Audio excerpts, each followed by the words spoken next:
Sit back, relax. If there's anything we can do to make your flight a little more enjoyable, please don't hesitate to ask. Well, hello, everybody, and welcome to the Macchia Minute, answering the big annuity question. And I'm thrilled to have with us someone who's well poised to answer big questions about the annuity business. She's a stalwart in the fixed annuity business for many years. It's Kim O'Brien, CEO of the Federation of Americans for Consumer Choice, otherwise known as FACC. Kim, welcome. Thanks for joining me. Thank you for having me, David. I really appreciate it. You know, Kim, you know a lot about regulation. You testify all the time in various hearings everywhere. You're very much involved with the laws that govern insurance. And, you know, I have been, and many people have focused recently on the retirement security rule for obvious reasons. But what we don't talk about very much is something that's important, and I want to ask you about it. And that is what is operative now, the law of the land in 45 states and more coming, which is the NAIC best interest regulation. I have a feeling that many agents may not be aware of it, may not understand the implications of it, don't understand what their responsibilities may be under it. I'd love you to explain all this. I think that's one of the most important questions that could be answered today. You bet. And you're absolutely correct. It is 45 states. We're actively, and I say actively, working in 3 more states. We soon will only have New Jersey and the District of Columbia. That's still pretty far, a bit further down the road, but the other states are coming. Oregon is quite in T. Louisiana just published it, and there's a 30-day wait period before it goes into effect, and Missouri is right behind them. So we've got a lot going on. What FACC does and what we've done is when we had the 2010 suitability model, which I was on the writing committee for Jim Mumford, if you remember Jim, wonderful commissioner and civil servant. I was on the writing committee for that, and they were really trying to map it close to the FINRA suitability model. But we noted that it didn't work very well for the independent distribution channel. So we worked hard with ACLI and others to make sure that the suitability model, the 2010, worked well. Then we come along and we're working on the best interest standard that they really wanted to incorporate all the commissioners, really led by Doug Oman in Iowa, and we were very closely working with him.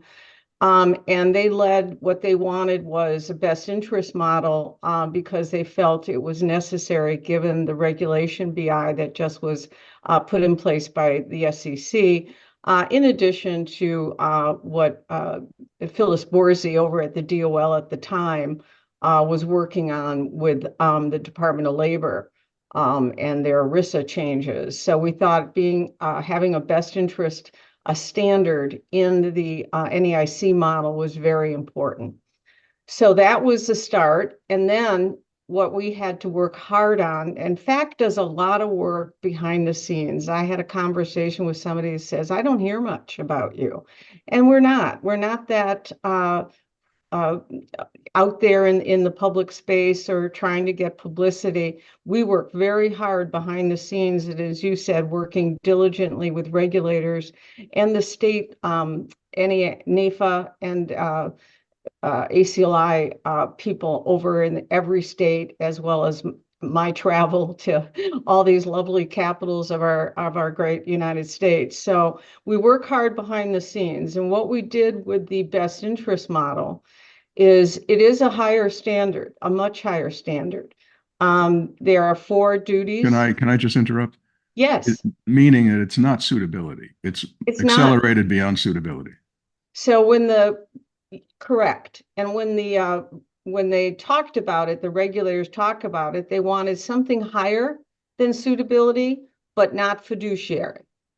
And we got that because they really wanted to go into a more fiduciary requirement. And we worked to say, okay, we can find the middle ground, the good ground for independent distribution, which is the best interest standard. And so it is higher, and there is more requirements in this model. I feel a lot of folks still think that all they have to do is complete the app and get the app packet out from the company, and includes the new form that's required from the NAIC model in these 45 states. And that's all. But that's not all, because the duty of care and the other standard requirements are documentation, disclosure, and material conflict of interest. So what we did and worked very hard on is that we wanted to make sure there was at least common elements in the model that protected independent distribution. One is that if you have to do all this extra duty, the best interest duty, we want to make sure, which requires a full, complete consumer profile of 14 elements of the consumer's holdings, their age, their tax, all that stuff, that if you do all that, you're not required to have a license to do that. You're following the regulation. And if you do that, you don't have to have a securities license to do that. And we got that element in, and it was a very important one to protect independent distribution, because we didn't want anybody can have the license that works for their business, but you should be able to have the choice of what license you want to work under, and licenses, if you want to be a 665, whatever, you have that choice. But we also wanted people to have the choice not to have those licenses, just to do and complete the work of the new requirements under the model. So that was a very critical element. We also wanted to make sure it was clear in the model that this model does not create a fiduciary standard. It is a best interest standard, and it is more than suitability. The main issue too we wanted to make sure we had was the that was no private cause of action. Because we don't have arbitration like the other folks do. And so we want to make sure that that element was also in there. So there's a number of things we did to protect independent distribution. So what has changed for you under the best interest model or independent distributors and agents is that you must document the fact that you did the homework, that you made sure you understood that consumer's profile, that you looked at all the products you have available to you through your licensing and appointments, and you made sure you made the right choice. And the documentation is a very important and I think often overlooked element. And it's the documentation not just of the app process, which is what the carriers require. It's that you did your work ahead of time. And your work ahead of time included a full and complete understanding of that consumer's financial needs and objectives. So if you don't have that documentation in place and fully able to support it, then if an action is made by a commissioner, or if it's made by a competitor, which we often find, or maybe it's made by an heir who didn't like the choice of their parents, you make sure that you have that documentation in place. And the last little bit on the documentation, it includes a written statement of any oral communications that you have. So if you have oral communications, which often go undocumented, those oral communications must be now in your documentation and in writing, or you cannot rely upon them as protection. Now, let me ask you a question, because I think you said something that's very important that agents may not understand. My sense, Kim, is that there are a lot of agents negotiating business every day, satisfying the insurance company's requirements, but simultaneously may not be satisfying their own responsibilities. Is that fair? I think that's fair. Yeah. And so if you're not satisfying the responsibilities under the NAIC best interest regulation, you're out of compliance with the law, correct? Correct. That's not a good place to be. And if you can't demonstrate and right now we're in such a litigious world, and if you can't demonstrate uh, that documentation and the disclosure is part of the app, so that's not as difficult of a lift for the agent because that's a part of the application process. But the documentation of what led you to that decision, that recommendation, that's what I don't think is really being done well Yeah. in our world. So this And is I very, know that only because I'm an expert witness in a number of cases. yeah, well, this is very important for you to bring out so agents can understand, the changes they need to be making in order to protect themselves. So I think we've answered that question. Have you? I don't mean to cut you off there. It's okay. You So, keep going. but are you in a position to comment at all about FACC's efforts in pursuit of challenging the retirement security rule? I know that there's a couple of actions that have been filed recently, and you may not be able to go into great detail, but I just wanted to give you the opportunity to comment on it if you can. Yes, I will. And I will say what I'm able to say right now because we are in in the court. So we filed a complaint against the 2020, what they called the new interpretation. So just remember, this is our fourth kick, their fourth kick at this. They've tried and tried and tried. They tried in 2010.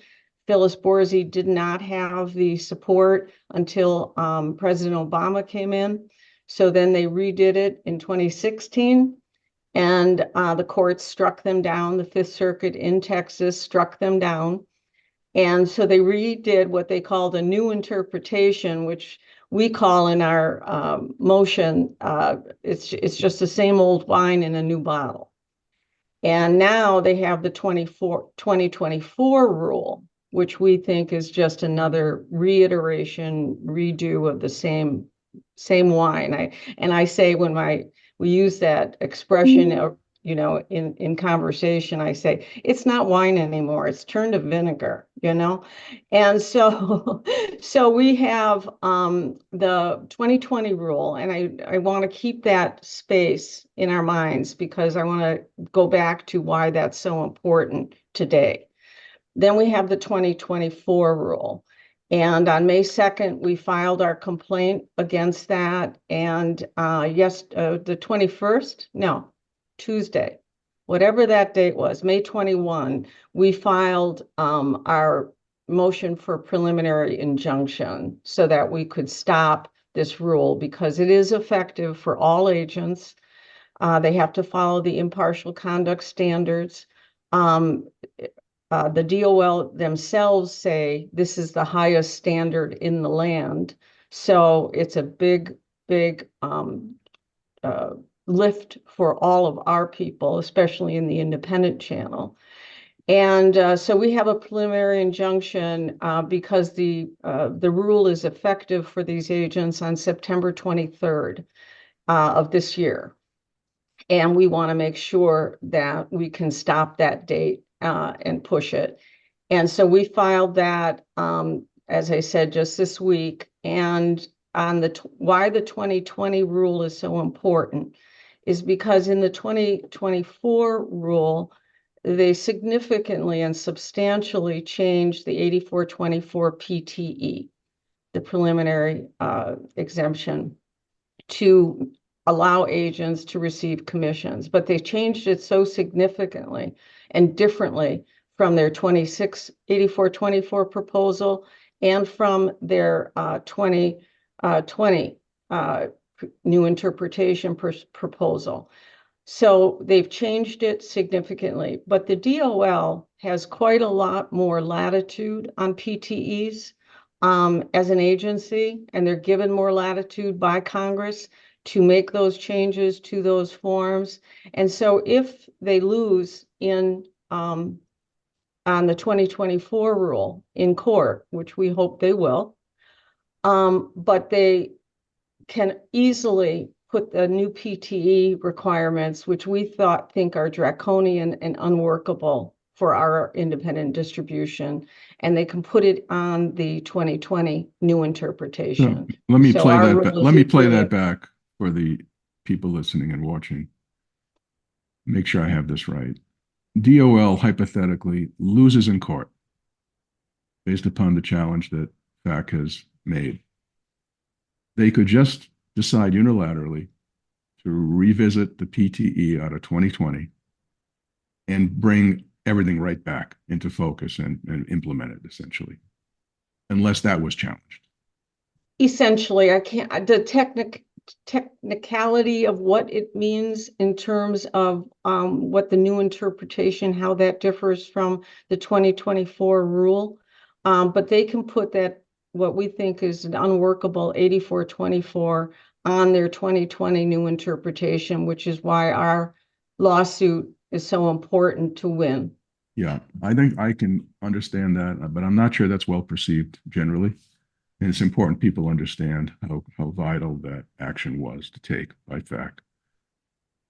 Kim, before we close, is there anything that I'm forgetting to ask you that I should, or any comments that you would like to make that you haven't?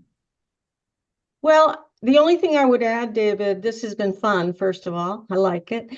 But we're working on other levels of products too. I was just at an NAIC meeting where they're rehauling the life illustration AG 49, which we want to, again, make sure is workable and helpful to a consumer.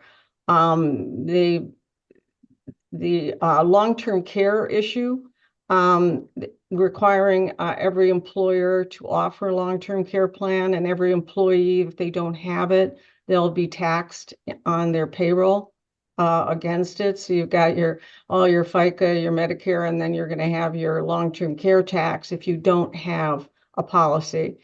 And the problem we see in the states that are reviewing this and looking at this is that many of the offerings by the employer are either too expensive for the consumer or just not workable in their lifestyle with what they have. And what I mean by that is, they might be a single person and not have a spouse, or it's a round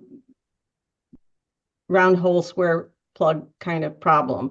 So what we want to do is make sure that there are more offerings at that level for those employees, so that they can choose a hybrid. Is not just long-term care insurance that the employer chooses, the plan they approve, but also our hybrid products that are really good out there, and also our riders, long-term care riders that we have. So we're working on multiple fronts. Of course, the NAIC annuity best interest model and the DOL rule is our primary focus. Well, for all the agents in the community who, follow me and read my articles and watch the videos, and maybe who don't, but have an interest in this, I say thank you on behalf of everyone for the work that you do. It's really important, as is FACC's work. I do love it. It's a work of love because I grew up in independent distribution. My whole career has been there. And I really believe in what our agents and agencies do out there. So Kim, thank you very much for taking the time today. You've contributed something very valuable to the insurance community. I appreciate it. You do too. Thanks, David. Take care, Kim.